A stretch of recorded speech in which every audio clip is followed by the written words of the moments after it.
Sunitha Williams ഏറെ നാളത്തെ ബഹിരാകാശവാസത്തിന് ശേഷം ഇപ്പോൾ മണ്ണിൽ വീണ്ടും കാലുകുത്തിയിരിക്കുകയാണ്.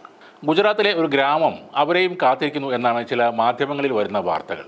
ഇത്തവണ അവധിക്കാലം ആഘോഷിക്കാനായി തങ്ങളുടെ പേരക്കുട്ടി നാട്ടിലേക്ക് വരുന്നതിനുള്ള ഒരുക്കങ്ങളിലാണ് ഒരു ഇന്ത്യൻ ഗ്രാമം. 9 മാസത്തെ പ്രാർത്ഥനകൾക്കും പരിശ്രമങ്ങൾക്കും ശേഷം ഭൂമി തൊട്ട സുനിത വില്യംസ് തന്നെയാണ് ആ പേരക്കുട്ടി. കാത്തിരിക്കുന്നത് ഗുജറാത്തിലെ ജുലാസൻ എന്ന ചെറിയ ഒരു ഗ്രാമമാണ്. അവർക്ക് സുനിത തങ്ങളുടെ പ്രിയപ്പെട്ട ഡോക്ടർ ദീപക് പാണ്ഡ്യയുടെ മകളാണ്. അവരുടെ പേരക്കിടാവ് എന്ന നിലയിലാണ് അവരൊക്കെ സുനിത വില്യംസിനെ കാണുന്നത്. സദ്യയും പാട്ടും ഡാൻസുമൊക്കെയായി സുനിതയുടെ സുരക്ഷിതമായ മടങ്ങിവരവ് ഒരു ഉത്സവമാക്കാനാണ് ആ ഗ്രാമവാസികളുടെ തീരുമാനം. സുനിത ബഹിരാകാശ നിലയത്തിൽ എത്തിയ ശേഷം സാങ്കേതിക തകരാറുകൾ മൂലം മടക്കയാത്ര ഏറെ നീണ്ടുപോയിരുന്നു. അന്നു മുതൽ ഈ ഗ്രാമവാസികൾ നേർന്ന എല്ലാ വഴിപാടുകളും ഇനി ഓരോന്നായി പൂർത്തീകരിക്കണം. ഗ്രാമത്തിലെ ദേവീ ക്ഷേത്രത്തിൽ ഒരു അഖണ്ഡ ജ്യോതി തെളിയിച്ചിരുന്നു. ഇതിൻ്റെ പിന്നാലെ പ്രാർത്ഥന ജാഥയും വെടിക്കെട്ടും നടത്തുമെന്നാണ് സുനിതയുടെ ബന്ധുവായ നവീൻ പാണ്ഡ്യ പറയുന്നത്. സുനിതയുടെ പിതാവായ ഡോക്ടർ ദീപക് പാണ്ഡ്യ മെഹ്സാന ജില്ലയിലുള്ള ജുൻസാൻ ഗ്രാമത്തിലാണ് ജനിച്ചത്. 1957 അദ്ദേഹം അമേരിക്കയിലേക്ക് കുടിയേറി. വധിക്കപ്പെട്ട ഗുജറാത്ത് മുൻ ആഭ്യന്തരമന്ത്രിയും BJP നേതാവുമായിരുന്ന ഹരേൻ പാണ്ഡ്യയുടെ ഇളയച്ചനാണ് ഡോക്ടർ ദീപക് പാണ്ഡ്യ. സുനിതയുടെ മുത്തച്ഛൻ്റെയും മുത്തശ്ശിയുടെയും പേരിൽ ഈ ഗ്രാമത്തിൽ ഒരു ലൈബ്രറിയും നടത്തുന്നുണ്ട്. അതേസമയം സുനിത പൂർണ്ണ ആരോഗ്യവതിയാകാൻ കാത്തിരിക്കുകയാണെന്നും ഗ്രാമത്തിലേക്ക് ക്ഷണിക്കുമെന്നും നാട്ടുകാർ പറയുന്നു.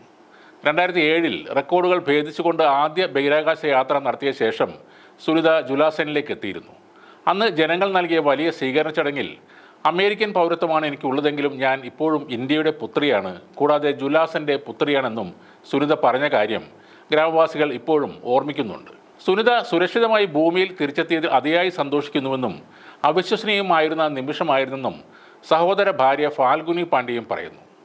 സുനിതയുടെ ജന്മദിനത്തിന് ഇന്ത്യൻ മധുരപലഹാരമായ കാജു കട്ട്ലി അവർക്ക് അയച്ചിരുന്നു എന്നും ഫാൽഗുനി പറയുന്നുണ്ട്.